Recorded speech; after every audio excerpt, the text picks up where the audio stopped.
looks like a man. Well, no, that lamb just moved on that stand. I got movement in the cellars, I got footsteps in the hall. There's no time to waste, I better make some calls. I gotta get ready, make everything right, 'cause all my rowdy friends are goes hunting tonight.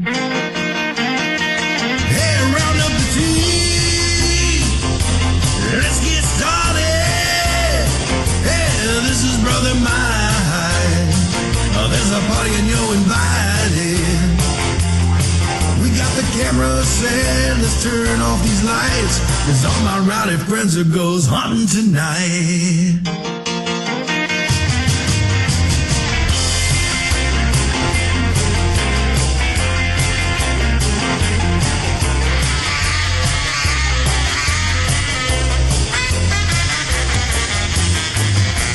This old house has a long history. It should be real, real good for activity. And we got the house wired for sound and got motion alarms setting all around. Got a box full of batteries ready to go, and everyone's itching to start this show. Got our logo tees, driving black SUVs, and that one bald guy with a slick goatee. Hey, round up the team. Let's get started. Hey, this is Brother Mike. Well, there's a party and you're invited. We got the camera set, let's turn off these lights, 'cause all my rowdy friends are goes hunting tonight. Hey, round up the team. Let's get started. Hey, this is your big brother Michael. There's a party and you're invited. We got the camera set, let's turn off these lights, 'cause all my rowdy friends are goes hunting tonight. That's right. Go get 'em, boys.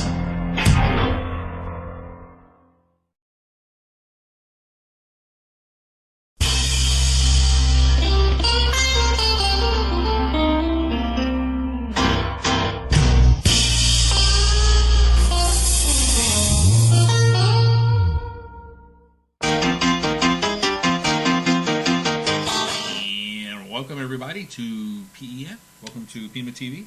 Welcome to November 16th, 2012. Yes. And already the stupid Mercury retrograde. Yeah, just to say that a little bit. Yeah.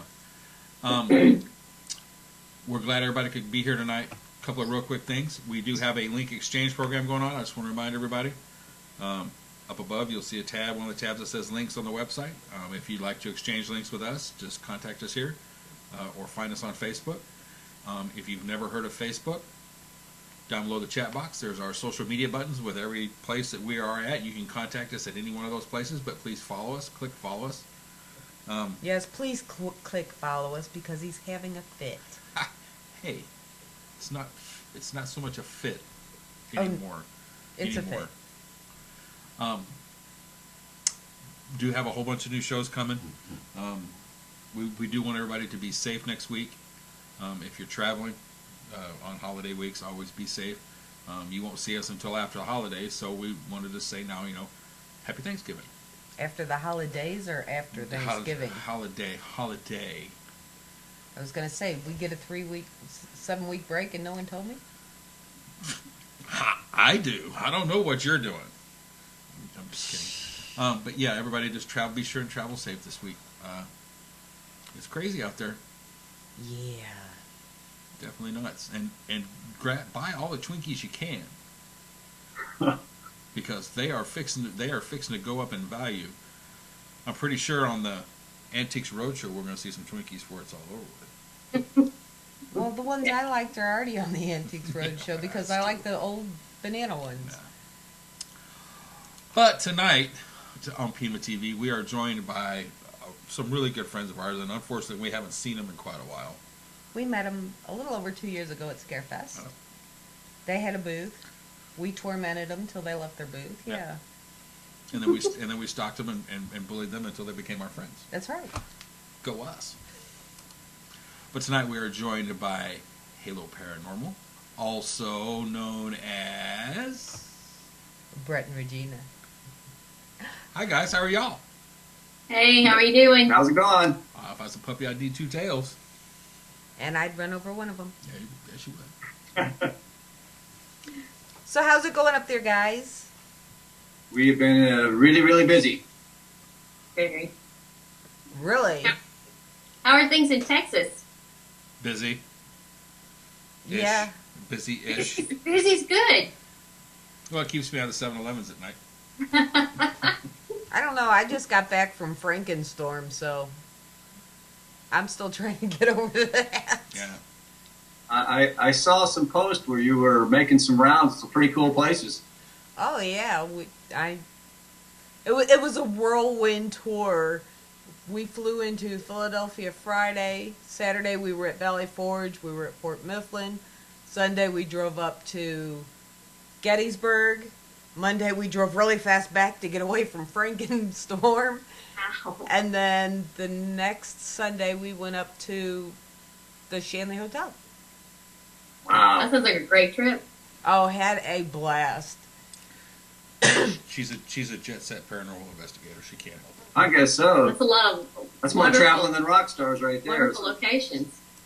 It was so cool to get them all in one group, because last year I had gone up at the same time, and we were supposed to go to Valley Forge, but that freak blizzard came in. Apparently I'm only invited up there when there's freak storms. So we made it to the Shanley, but we had to run out of there real quick, and we made it to Gettysburg, but this is my first time at Valley Forge or Fort Mifflin. Great. And I got to go in Casemate 11. Yay! Wow. Yeah, we're actually still trying to get up to Gettysburg. You know, of course, around where we're at, there's so many battlefields and famous battlefields, and we're do a lot of investigating where we'll come across soldiers and spirits of soldiers and stuff like that. Mm-hmm. And so, but Gettysburg's on the list for us. We're just trying to fit it in. Oh, Up there. I had the perfect place for you up there. It's called the Battlefield Bed and Breakfast. It's actually on the South Battlefield. Oh, And the original part of the house, you can, it's a bed and breakfast. They built onto, I think in the 70s they put the additions on.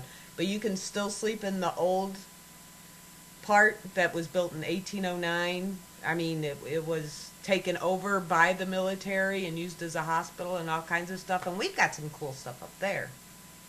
yeah. Anytime we did a couple recording studios here down on the road, and we live in the Nashville area. For anybody that doesn't know, so of course the music aspect of it, and one of them, the building is so old that it was at one time an old church, and then they used it as a makeshift hospital in the war. So they were getting so much stuff in there that the studio owner, he called us in. He goes, I'm losing like major clients in this place because they're too afraid to record here. And he swore us to secrecy and all that. And so, and it was an extremely active place. But we think most of it had to do with what happened with the Civil War and the hospital and all that kind of stuff. Right. Well, this particular bed and breakfast, the Gettysburg battle lasted for 3 days. It was taken over on the third day. But I mean, it's 10 minutes from the Jenny Wade house and Nice. all that kind of stuff. And the lady who owns it is great, and the food is even better. Oh my God! Wow. Yeah, we'll have to definitely get the name from you again before we go. It sounds like a great place Yeah. to stay. You know, we get up close to there. We've been to Ohio several times on Bigfoot stuff and a couple investigations up there. And we're like, man, it's not even that far away from where we were at in Ohio, but just haven't made it all the way over there yet. So, Well, Mary to get my co-host on Mondays puts together a few events up there during the year at that bed and breakfast. We always have a blast. So if you want, I'll yell next time we're heading up there. Do that. yeah, let us know. Well, That's quite a trip for you guys now, right? Just a little trip. it all depends on what country we be going from. Right? Have you guys, just so our viewers will know, you guys, like you said, you're based out of the Nashville area, but you guys are also how can I say this, a mixed team. By that I mean you do have certain metaphysical abilities that you don't necessarily rely on, but you do trust. Yeah. I mean, especially when it comes to like the spirit box stuff that we do, and we do believe in that aspect of bringing that into investigative work. Matter of fact, we're starting to do some experimenting now with spirit box and bringing in mediums. So we sort of have like the medium and an electronic medium type combination. And we just did a case last weekend for we did a local TV show here, and the lady in Kentucky had seen it and had contacted us about trying to get do a spirit box session to get in contact with if we could get in contact with her niece. Her niece had died and had been ruled a suicide, and she thought there was more to the story than that. So she came down, and we invited a medium friend from in Murfreesboro to attend also, and see if we could get what he was picking up and kind of follow along with it through the spirit box. And it was just an awesome session. He picked up stuff right away, and then once we were able to continue on, and we're able to reach each in the session, and got names that were coming out that turned out to be the deceased boyfriend. We got first and last name, but the important thing was that in the end of it all, that her aunt was able to get some closure and some peace from it, because she did find out exactly what had happened, and what her niece had actually done and why, and a lot more details about it. So it was very, very good for her, and probably very good for her niece on the other side. I mean, I think a lot of people don't really understand or think about that the spirits on the other side are just as important as us on this side. And you help a lot of times, it works both ways. Absolutely. I agree. And it feels good to be able to help people like that, and use, use that particular, tool that we use to in investigations, and plus to help people like that. I mean, that was just a little session that we had, in our home for someone. So, well, that's Kim and I have always kind of preached that too. You have to be in this for the right reasons. You have to be you have to be motivated to help people, whether they're living or dead. It's all about your intentions. Yeah. Yeah. I mean, if you're going into places to have things throw rocks at you, come stand in my front yard, I'll help you out. Exactly. Seriously. Well, and respect. I mean, yeah. Every situation that we go into, even if people are complaining, thinking too much stuff gets blamed on demons and everything, because of these TV shows and movies and all this stuff. Everybody thinks everything's a demon. Right. No matter what. I mean, it's just so overblown. And I can tell you, we've been in some of the most haunted, darkest place. I mean, every kind of, if there was demons out there, they'd be in these places, and not one time ever have we ever come across what we would classify as a demon. Neither have we. There's mad, angry people, that carries over and gets maybe more bitter on that side, and maybe resent certain aspects of their life and try to take it out on the living. But as far as calling it demonic, no way. Well, we've always said, if you were a jerk in this life, you're going to be a jerk, over on the other side as well. I mean, your personality, who you are, carries over. Right, just like pranksters and, happy people and everybody else. I mean, you're not going to change just because you crossed over. Yeah, I think with all everything that we've done, the evidence that we've accumulated, I can definitely say that, for sure, is that your personality, your memories, the essence of who you are really transfers. It carries over. And of course, you're going to get those ones. And we've got regular EVPs, and we've got spirit box stuff. Well, they'll say they're a demon, just trying to scare you. Right. But not. I mean, and a lot of them feed off that, and we try to teach that to people. Fear is your worst enemy in this. And in fact, a lot of the paranormal activity that happens is really them seeking help. I mean, they're doing whatever they can to get our attention, and people are just afraid of it and run from them when that's the last thing that they're wanting. They're wanting help. Well, it's the same thing when somebody seeks a team's help. 9 times out of 10, when somebody calls somebody else for help, they're at the end of their belief system. They don't know what. They can't explain it. They just want some answers. Like you said, they just want some peace of mind and some peace to whatever their situation is. Yeah, and that's where the EVP work is so valuable. I mean, you can get EMF readings and every kind of all this gadgets that they got out now, but it really comes down to, if you're going to really find out what's going on a location, you're most likely going to get it through EVPs, and to find out who's there, why they're there, and to open up an actual dialogue to either assure the people that owns the property. I mean, a lot of times you figure out who's there, they're good with it. They lose that fear. Right. Or find out why. And even if it's some kind of or if it's something residual, they can kind of live with it easier than that. They just, as long as they think they're not going to get harmed. But once the fear thing's taken out of it, most of the time people don't even want to cleanse their house. They're like, well, okay, we can handle this. They can stay here and we can coexist. That type of thing like that. So. And a lot of people that call us, they're not even really that scared. They just want us to validate what they've been experiencing. They're not necessarily scared. They're not necessarily want to get rid of it. They just want to say, look, this is what I've been experiencing. I need you to come in because you do this all the time, and I need you to validate, what I've been experiencing. We get all types. So do you think some of the EVP that you got saying I'm a demon, what was it from houses where maybe the client had called them a demon and they're like, okay, game on?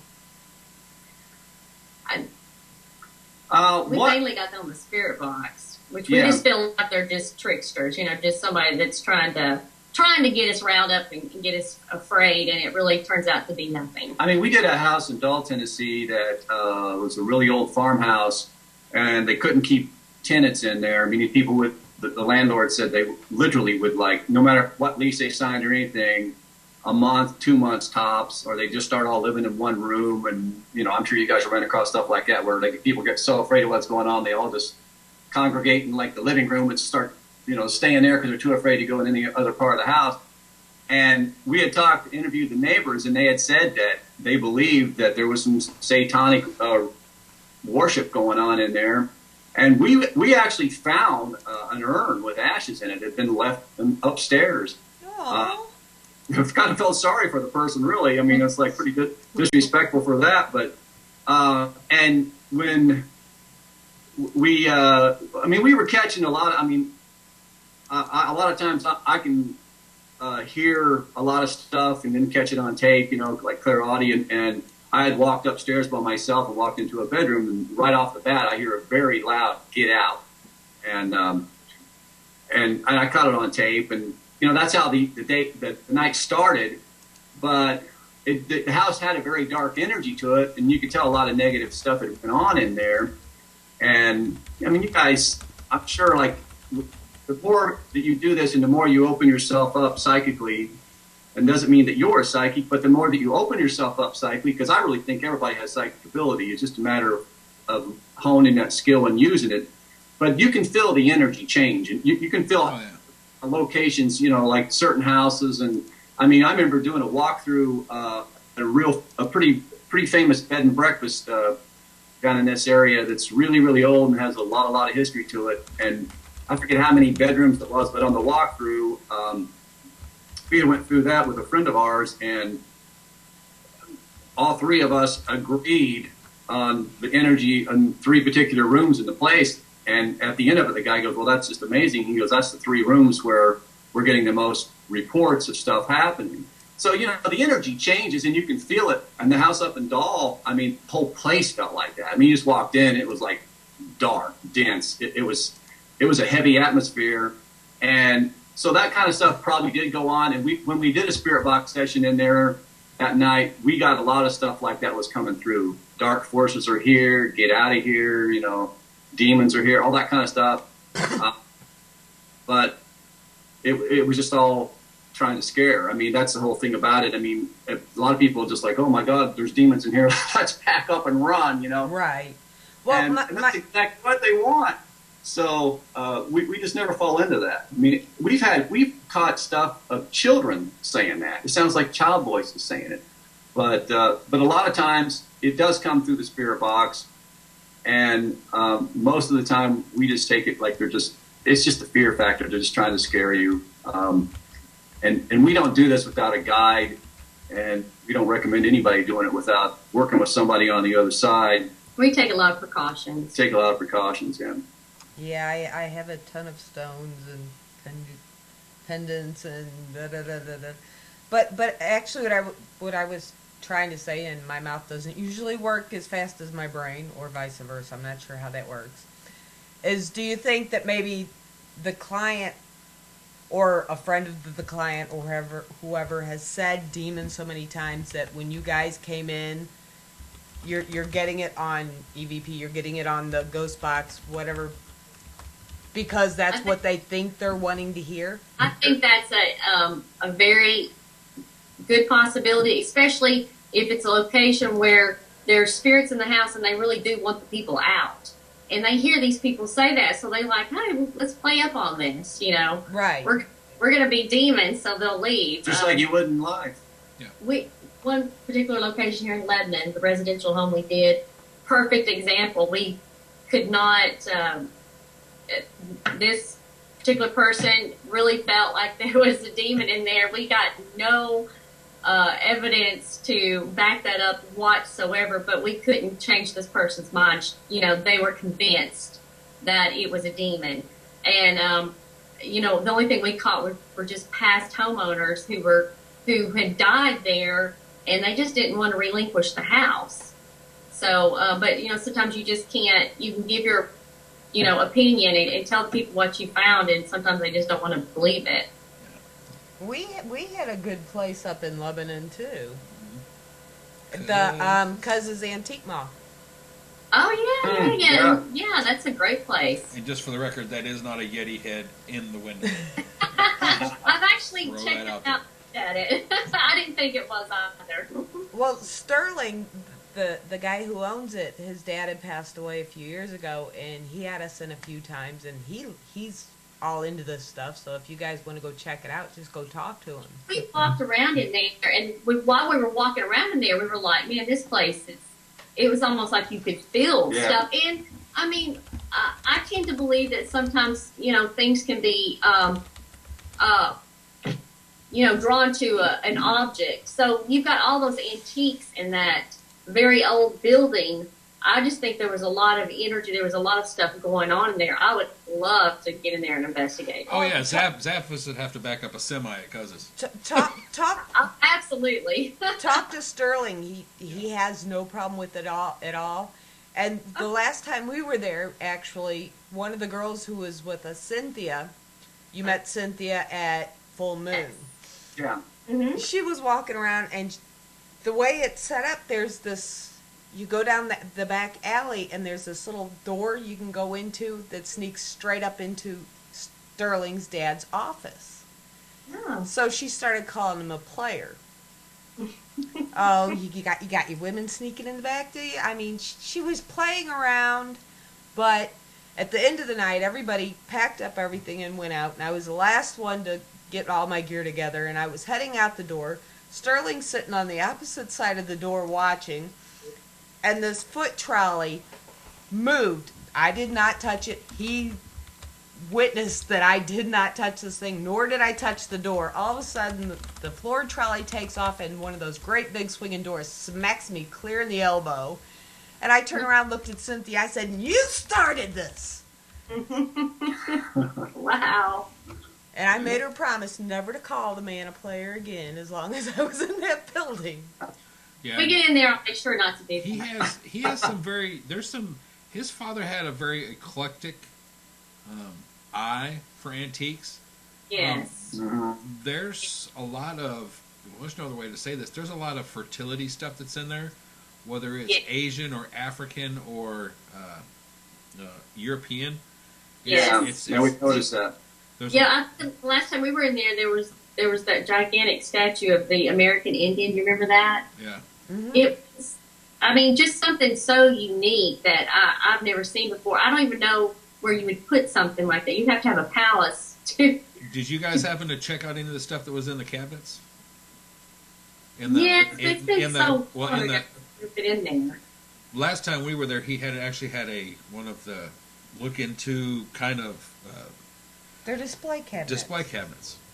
And he actually had some Nazi memorabilia and stuff in there that was the authentic stuff. It wasn't the copies and the. Wow. This was actual like Nazi patches and stuff. Well, and he also has the electric chair that was actually used in Florida. And he's got a. See that?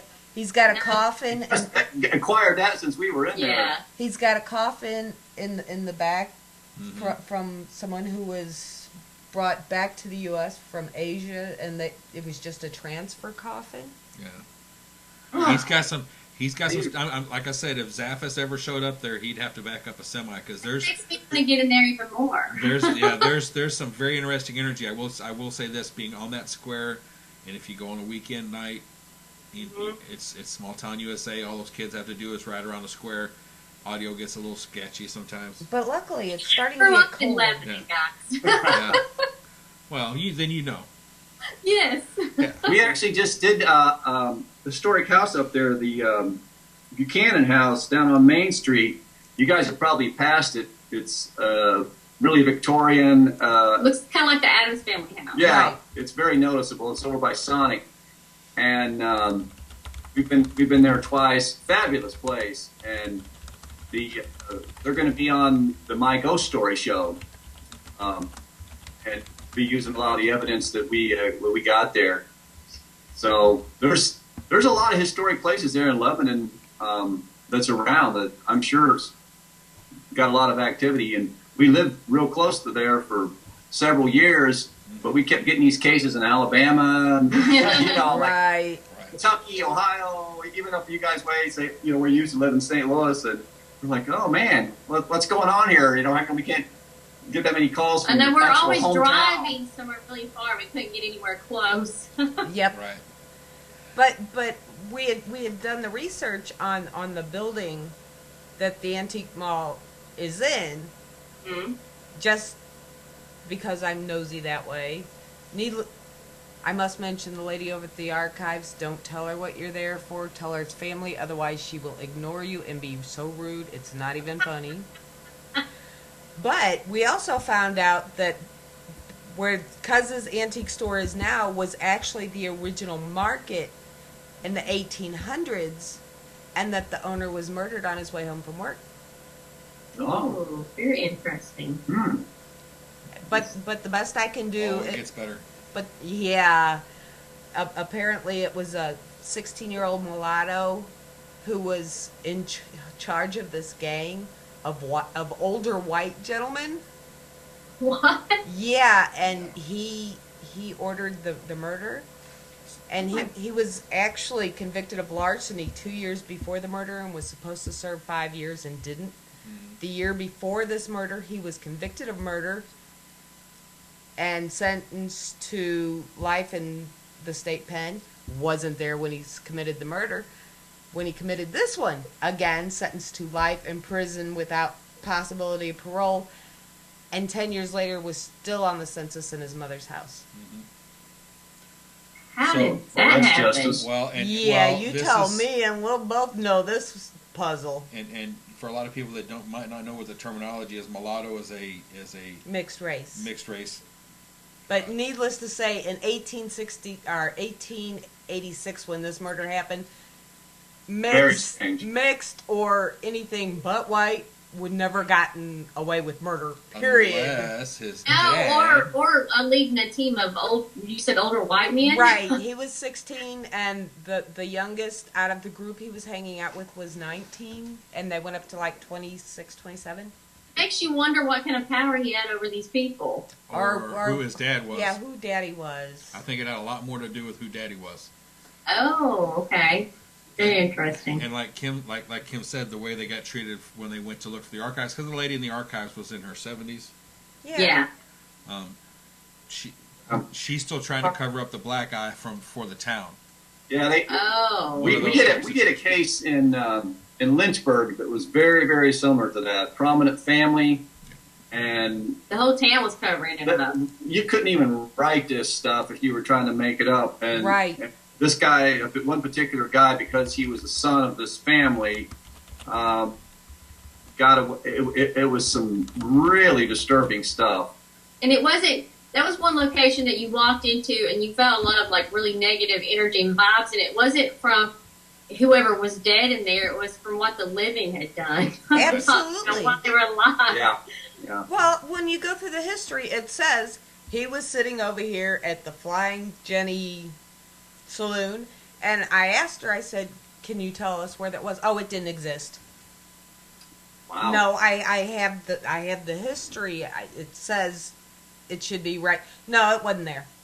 Yeah. Welcome to the South. Well, and when we were getting ready to leave, if we asked her for anything, she kind of point or nudge, but she wouldn't actually help us in any way. And as we're leaving, she says, well, when y'all decide to come and check out your family, then let me know, and walked away from us.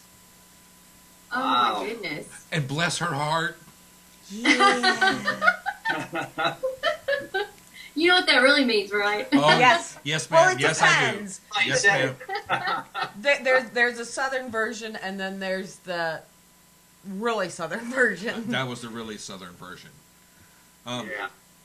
But you guys, the only reason I asked earlier about the spiritual aspect of stuff is because a lot of people, and I've noticed this, even some of the very, very scientific people in this quote-unquote field that we're all in, they're starting to become very, very open to the idea that what people have been doing as far as psychics and mediums, they're starting to become very, very open to the idea that it actually does exist. And I just wanted to make sure people know that you kind of can't classify teams like that anymore. You can't say people are all scientific or they're all spiritual or whatever, because everybody's kind of doing a little bit of everything nowadays. I think if you're researching the paranormal, just my opinion, I think you have to be. I think you have to be that open to, to everything. Yeah, when we go to a location, we actually kind of mentally go into like that type of zone, like to open yourself up to fully expecting whatever's there to let us know it's there. And of course, you've got to logically debunk stuff, but we feel like if you don't open up, like we call it psychic awareness, that you're really blocking yourself out to that's going to be there. And even with the spirit box, like we found through our experiments, a lot of it has to do with who's operating the spirit box. Right. Yeah, you have to be, skeptical at certain points, but if you're too skeptical, you're really shutting yourself down to paranormal experiences. We're even real selective on who we will investigate with, who we will allow to attend a spirit box session, because if you get somebody that's really a negative person or overly skeptical or doesn't even want to open himself up to the possibility of anything, it sort of just like blocks the whole energy, and it really is like an energy connection that you're doing when you're communicating with spirit. So you know, that's I'm glad that that's starting to come around like that, because we pretty much always operated like that. So have we, for the most part. I mean, he's our techie side, and I'm the dowser. Yeah, so we've always kind of our procedures have always kind of reflected, you know, a melding together, you know, of both sides. Perfect. But I mean, I just like to mention that because, like I said, there's a lot of people that if you watch too much of the infotainment of the paranormal, they think that you're either totally scientific or you're totally metaphysical. There's no happy medium. Yeah. And there's a happy medium. You know, I mean, I'm not wearing a gypsy dress and clinking bells and carrying a crystal ball or anything when I go on an investigation. But that doesn't mean that if I get a feeling about a place that I'm going to just discount it either. Yeah, you got to. That's the number one tool in doing this type of work is your own intuitive nature that you got to, you know, that you can use when whatever you're sensing yourself, and use your tools to pick that up. But you got to open yourself up to that. I mean, there's been a lot of times. I can tell you a recent case where we were doing an EVP session in a house in Alabama, and this young girl had died, and it was her bedroom, and I sensed something behind me in a closet, and the closet door was open, and I was actually holding a K2 meter and a recorder, and I just reached around. I didn't even turn around, but I just reached around to where I could feel this energy, and it actually set the K2 off. So it was, once again, like trusting what you feel that's around you and sensing the energy changes and stuff, because it's all about energy. Yeah, and I'm the type, I'm kind of old school. I don't like to have all kinds of gadgets in my hand the whole time I'm investigating. I think it takes away from what I'm experiencing in the atmosphere in the location that I'm at. So you won't see me with too many ghost hunting gadgets. It's usually a recorder or a camera. Mine is usually a recorder stuffed in my pocket, a camera around my wrist, and my dowsing rods. Yeah. Mm-hmm. And then at some point I'll put one of the three down and forget where I put it for the next 2 hours. Yeah, I've done that too. I just got a dolly. I mean, there has been times that I've had so much equipment that you can't carry it. You have to wheel it in.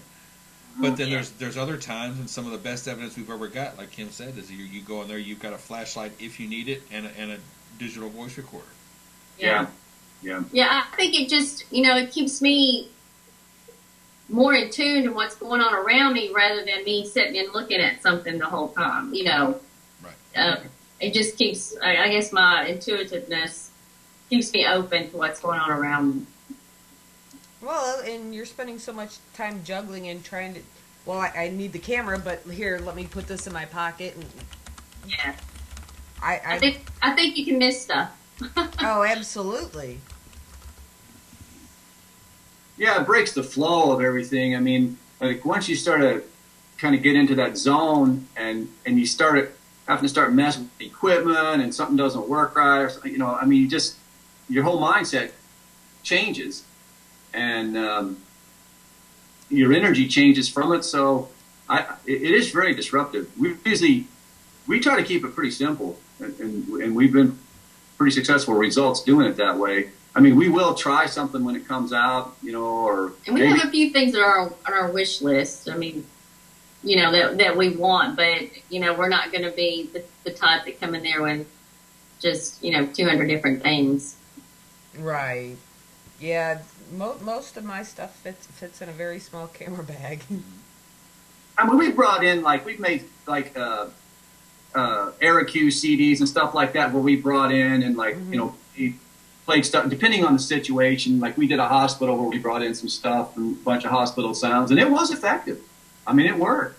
But, there's certain cases like we'll bring in extra stuff like that depending on, and then there's other times, like Gina said, I mean, we'll just keep it really, really basic. It just depends on what the location is and what went on there. But But we usually travel pretty light when it comes to equipment. Well, it's easier that way. You show up with a black Suburban full of equipment. A lot of people are going, okay, where's the camera crew? Yeah, Mhm. yeah. Is there anywhere you want? Do I need makeup? No, get in. and we've had teams tell us that Mm-hmm. you know they've been called out to a location and the client is either, okay, where's the camera crew, or there's like 9 of them sitting there with beers wanting to, watch the whole time you're out there. And it's like, yeah, neither one of those works, really. Yeah. No. That's a big problem that we're very strict about that, because that's happened. We've had a couple unfortunate things that happen like that where we showed we showed up and there was like an audience. Right. And it's just not going to work. We actually try to keep it really small, and there's sometimes it's just us two, and then we'll have different people that we work with, depending on where it's at and stuff. But we really, most of the time, 4 to 6 people. That's it, and a lot of times it's less than that. So we just had better results like that. You risk, there's less contamination, and if you get the right people and they're all kind of in, like we do try to work with people like Eric was talking about, that have a certain sense of psychic awareness or psychic ability. They can sense stuff, maybe empath, anything along those lines. We've always found that to be pretty beneficial.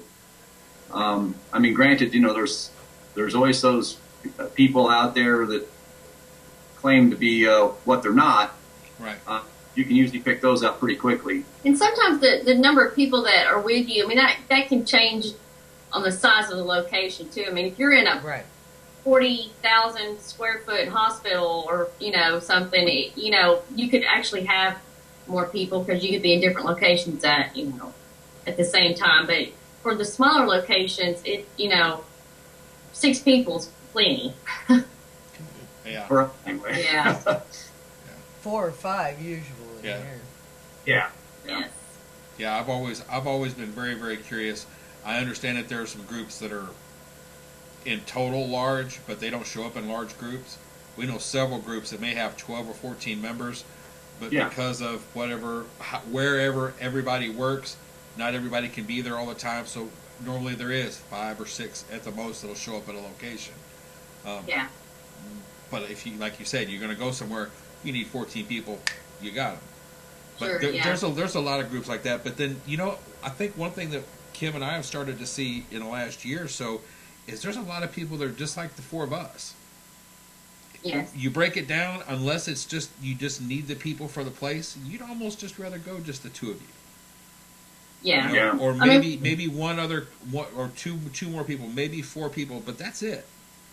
Yeah, we always, when we started out, of course, we're, married, but we wanted to, do this, and we didn't want a huge group or a quote unquote team. We wanted it, just to be us, but now we freelance, we work with a lot of other people. We kind of float around or we invite some people or they invite us. It just works. We've been in to the situation because we do UFO stuff as well. We do crypto stuff, especially leaning toward Bigfoot, and so it's different, kind of a different group for that. Or sometimes it's the same people that sort of into different genres like we are. So, but it gives you a flexibility working small to do like this, because you can whatever comes up. People you can work with for that particular thing, and it's worked out well for us, like doing it like that. But you're right. Some of the larger groups, it works for them too. It's just however you like doing it. Yeah. Okay, I have to ask this question. You're on an investigation, a larger building, a larger group. Do you two investigate together?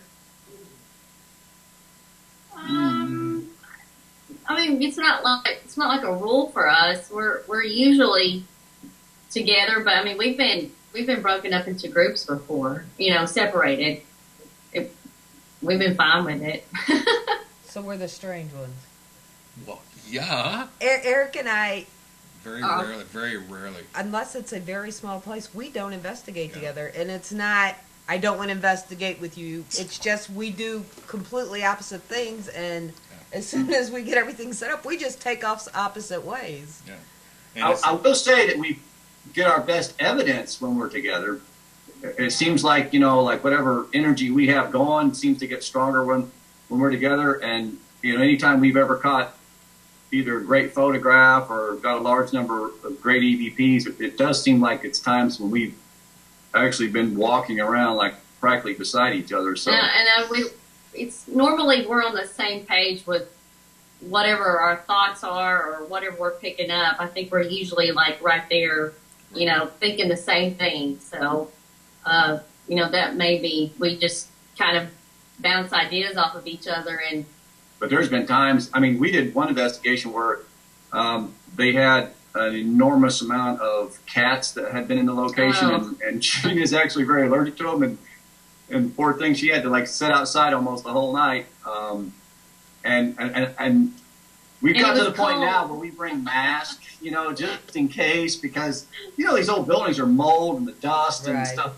Not that every place we investigate is an old building, but this one was atrocious. Well, you always forget you try to ask the owners or the people all kinds of questions, and I did not think to ask about any environmental issues, which is Right. very important.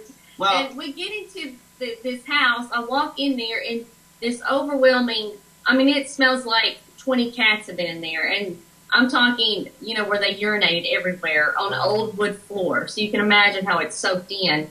I immediately ran outside and was just gagging, and I looked at the guy, and I was like, he goes, "Oh, you didn't know about the cats?" I'm like, "Well, you didn't tell us about the cats." That would have been an important... and the guy that had lived there not only he really did have about that many cats. He was a hoarder. He was a hoarder, and I guess they had to haul piles of stuff out. They said there was just a path to walk down, and there was trash 5-6 feet high everywhere, and we didn't expect any of that because the place had been a funeral home. So it's not something you're going to expect to walk into, but it was one of those things where an old-time funeral home where it was attached to, the big house to it, kind of thing like that. But it was a great location, but it was such a bummer for me because I'm sitting outside all night. Yes, we were separated that night. And if it was an old funeral home, you're just kind of glad that odor is cats.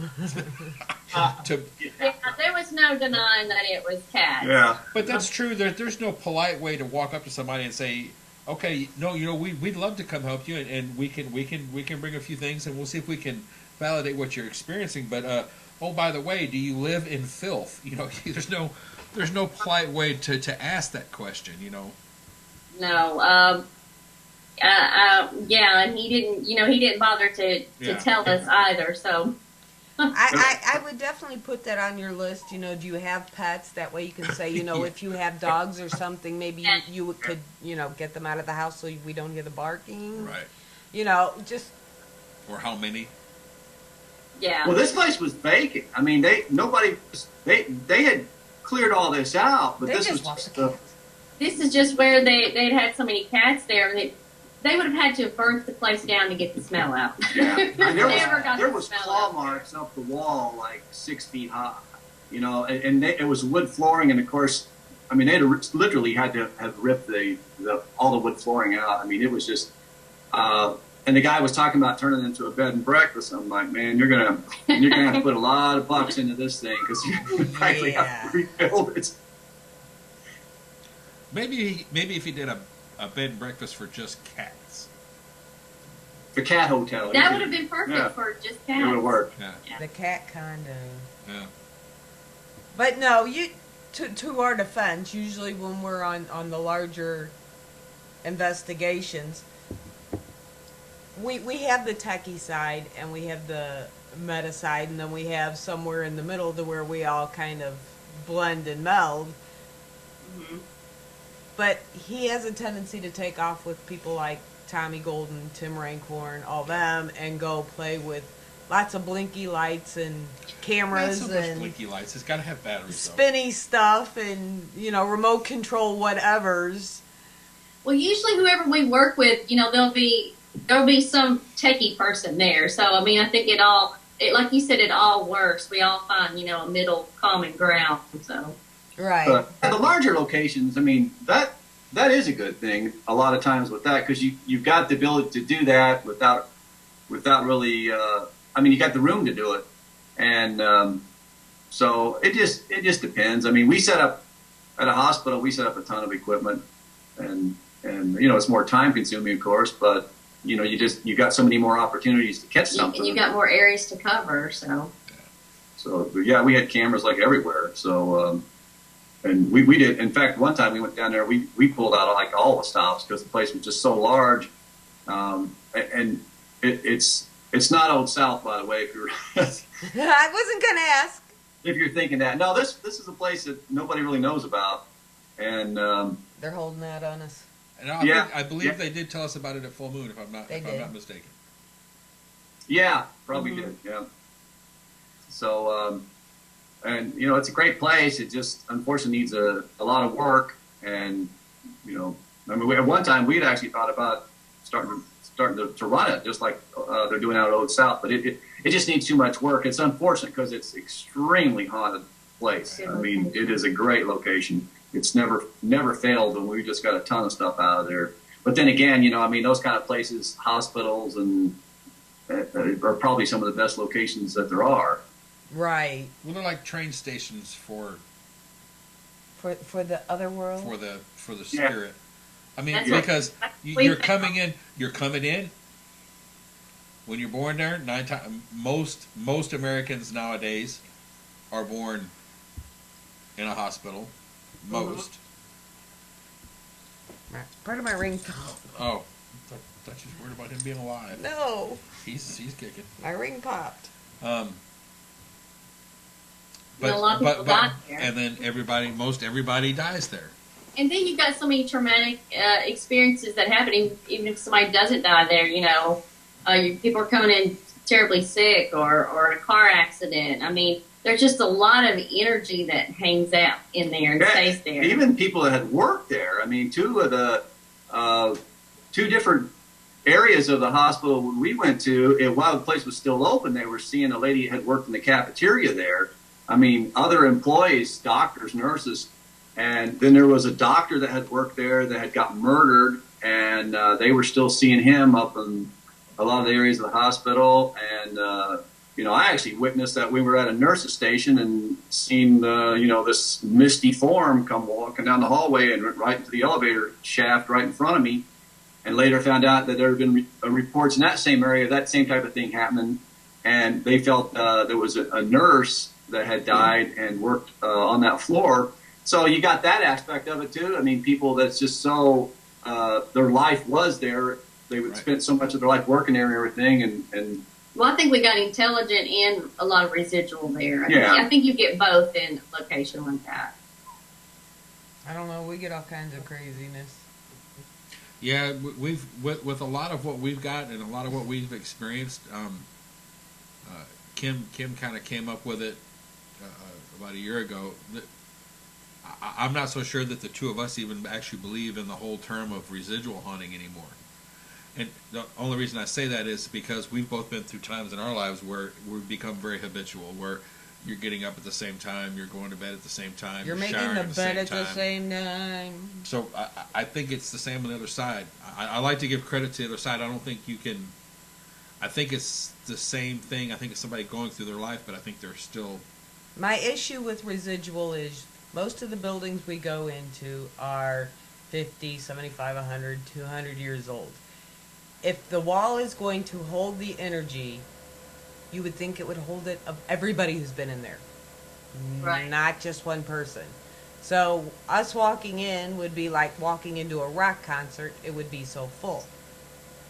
But just to That's see a good one point. particular person, I don't understand why that would happen. Well, do you think it's have you ever heard of time slips? I mean, do you think it could be actually Groundhog's Day. It's a really good way of thinking about it. Is kind of like Groundhog's Day. You know, time. You have to remember, time's going to pass at a different pace. Once you pass away, the whole Gregorian calendar and the watches we wear and the phones, that all goes away. Absolutely. Yeah. So I think on the other side, I think it may be people trying to correct they could be trying to correct something that happened the last day that they remember being alive or whatever. Yeah. But I think I don't think it's a videotape. That's the common from the Valiant Plumbers, the theory that they put out there that it's like a videotape replaying over and over. I have issues with that. I mean, like the bird cage, the Right. forts they're going to. There were so many deaths, so many things going on at the bird cage, so many different things going on at the fort.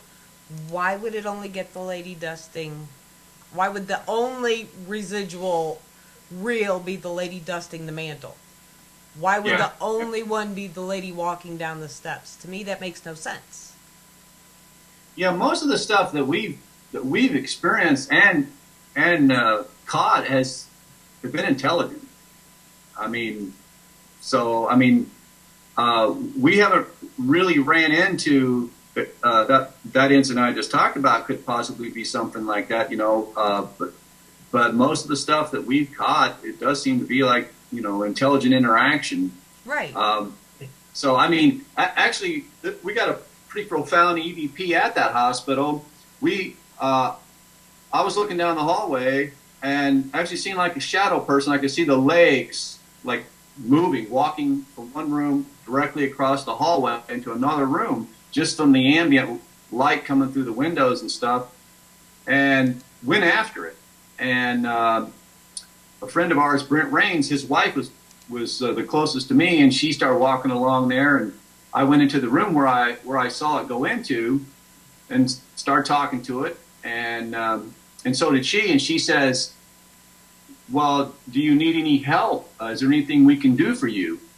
And we got a very clear, full voice EVP, and it's a man, and he says, "That's not the problem."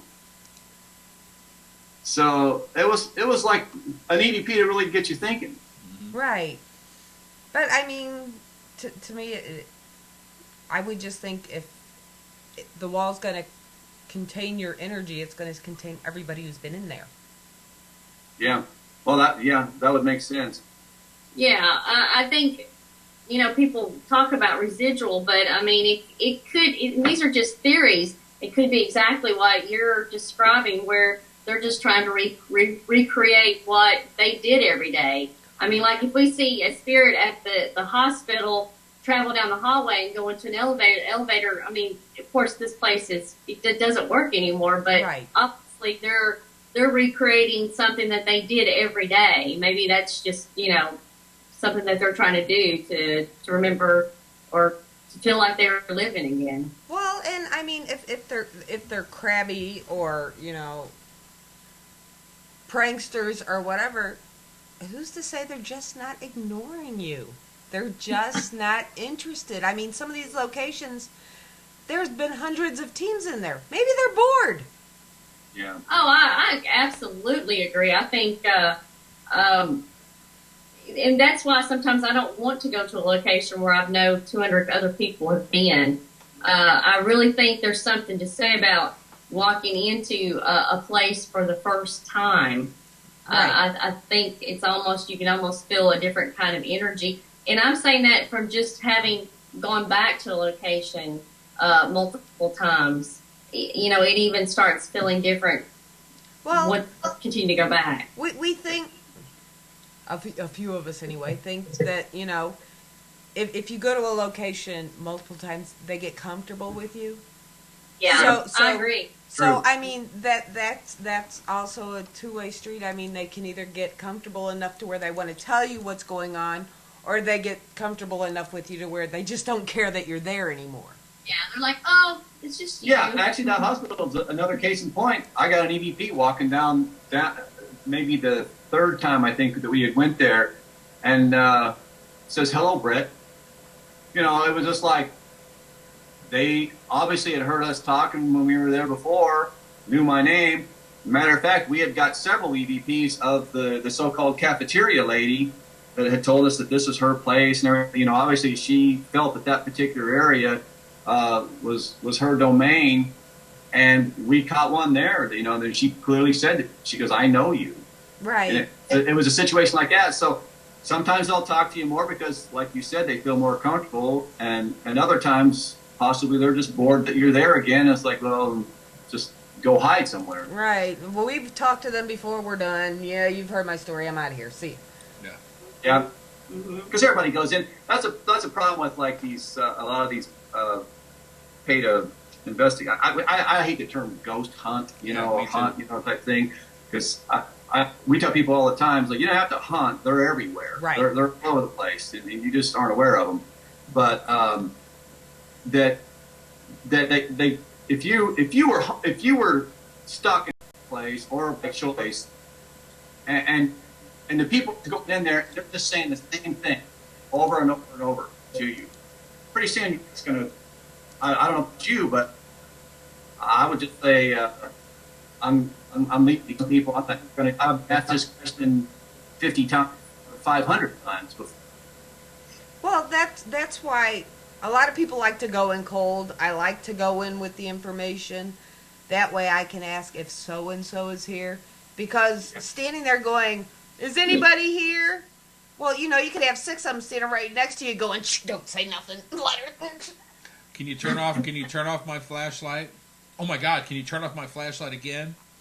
Okay, if you turn on my flashlight, I promise I'll leave. Okay, can you do it one more time so I can be sure you meant it? Okay, they did it once. Get out. Wow. Yeah. Yeah. That's just going to be like, Irritate. And I'm sorry for everybody. We just ruined about 90% of the ghost shows you'll see for the next few months. Sorry. And we're sorry for that. Actually, we don't watch them. Oh, I do. I there's one particular team on there who I know one of them is going to wet his pants one of these times, and I want to see it. The Triumphant Trio. Yeah. The only thing I can give a lot of those shows is be careful what you ask for. You walk in asking for stuff to come at you. And when it does, don't sit there and scream like a little girl and then start cussing it out. Right. That's one of my biggest pet peeves. And not just for the people that are on shows. A lot of the teams are trying to recreate what they're saying on TV. You know, they're shocked when they get hit or something, but you were asking for it. And I don't really understand that. Right. Or throw a rock at me. Throw a rocket. Go ahead, I dare you. And all of a sudden a rocket's thrown at you, and then you're standing there going, you threw a rock at me. Well, didn't you just tell him to? Yeah. And start cutting out for doing so. Yeah. To me, that's ridiculous. So I like to go in with a name so I can ask if that person is there. And instead of, to me, it's just disrespectful. That would be like someone walking through my front door going, hey, is anybody home? Who are you? What's your name? Yeah. Can you tell me where you live? Hello, you're in my house. I think just a couple places we did that. We had names of actual children. And by doing that, it's very helpful because I think they actually appreciate that you know who you are. It seems like you're a lot quicker and a lot more responsive. Right. Well, and it makes them feel like, you know, maybe you know them, maybe you know, even if, you know, it's like a really old person who had passed 100 years ago, maybe you're a great-great-great-grandkid or something. You know my name. Okay, let's talk. Yeah. As compared to, you know, sitting there screaming stupid stuff into the air. Anybody here want to talk? You know, we are going to be the worst spirits ever once we all pass. Because when the paranormal people start going, do you have anything to say? Not to you. Yeah. Is anybody here? Duh. We're going to be such snarky ghosts. It's not even Well, funny. you have to think too. The next generation of ghost hunters out there too, especially with like Jackass being on the air now, the next generation of ghost hunters is going to have to like wear protective gear. Yeah. Because we're going to be pretty brutal. I mean, let's just throw it out there. When they say throw something at me, we're going to be sure we can Yeah. aim it. We'll get 12 or 14 of our buddies together and throw a whole door at you or something. Heave ho. You know, and then laugh about it for 100 years, and then we'll do it again. So yeah, be careful what you wish for, because eventually we will be them. That's right. It's true. Kind of like our new show that's coming on Thursdays, the Slabs coming to us, and that's their catch line is, eventually you all come here. You're eventually all on the slab. Eventually. We did a presentation on the Fayetteville, Tennessee at the Art Center down there one time. Sam Nicholas is a good friend of ours, speaks a lot of work. He got up, it was me, him, Brent Rains that night. He didn't have a PowerPoint, so he talked about some gear like that. And he said a hilarious a line that we were laughing and making fun of it, but the more he thought about it, it's like it made sense. And he says, "Oh, you know, ghosts is it's like, can I explain it like this? They're like us, only dead." So That is so profound. Well, it is. We were laughing at Sandy that, but then we started thinking about it. I was like, "That's perfect." Yeah. Well, and another really sad thing a lot of people do is, when did you die? If they don't know they died, guess what? You've just upset the poor people. Or they don't know that they're dead. That's why I said, if they don't know they're dead. Well, what I'm saying is that'd be like somebody walking up and asking, well, what's the price of Trident in China? Who cares? They're just going to ignore the question because it has no, you know, they're going to think they're talking to somebody behind them. Yeah, that's true. Because I'm alive. I don't know about you. I don't know who this weirdo kind of, I can't quite see all of them over here person is, but he's asking some kind of weird crap.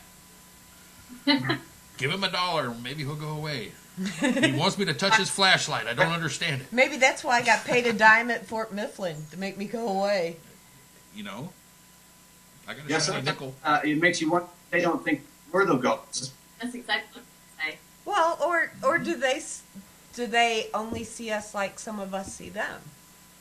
Do they only catch glimpses of us, shadows, you know, the peripheral vision type thing?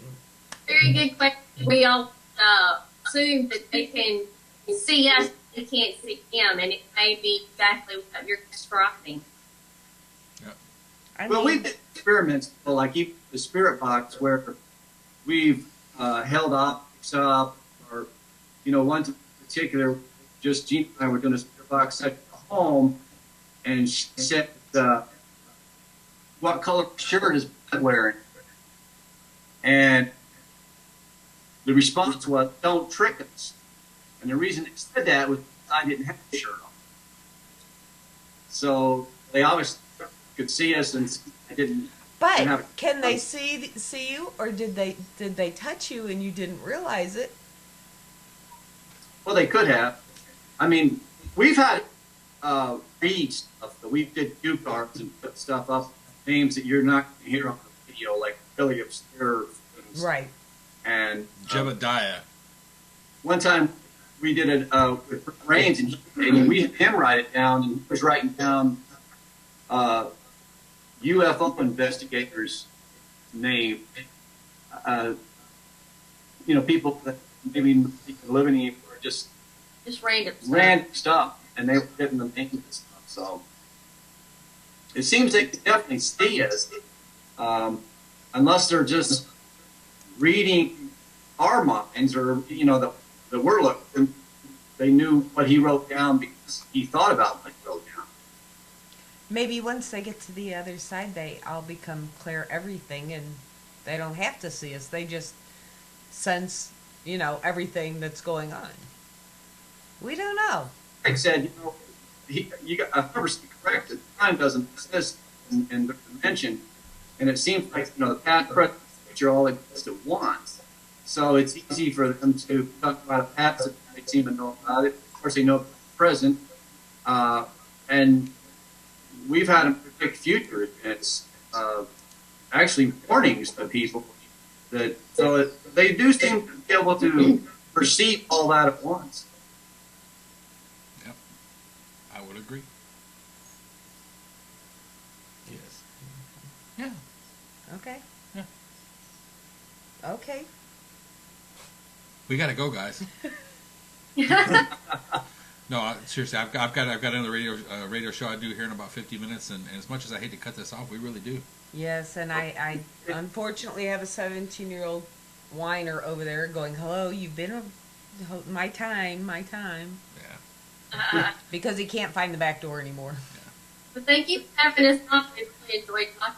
Thank you so much. We just adore you guys. Yeah. Don't be strangers, and look for the link on Facebook. I'll have this up sometime, probably by tomorrow morning. And you'll get to see the other half. We were just in Bret Steiner's new book, and if you're into ghosts, this is a book you got to have. So it's everybody knows Bret Steiner, and we've got a couple pieces in there that we did. Got photographs and everything, but this book is chock full of all kinds of interesting ghost stories. Awesome. And our viewers can find you on Facebook. Do you have a website? I know you've got multiple Facebooks. HaloParanormal.com. It basically will take you back to Facebook or our YouTube channel. We put a lot more audio evidence. But Facebook.com/Halo Paranormal. Awesome. I won't tell you the rest of their Facebooks. A good paranormal investigator could find it. Just saying. Right. That's right. Just saying. I found them all. But we got to jet. Yeah, we have to go. Thank you very much. Thank you so very much. Bye, guys. We will have to get Everybody- together soon. And everybody out there, travel safe on the holidays. And we'll see you next Friday with Paranormal. Bill Yes. Connolly will be with us next Friday, so tune Because in. it's not his Thanksgiving. He's from Canada. Yeah, they have like a chicken day or whatever. It's Box Day or something. Something weird. And they'll tell you they're sorry for it. Check out Halo Paranormal. Look them up. Make friends with them. They're great people. Seriously, they are. We have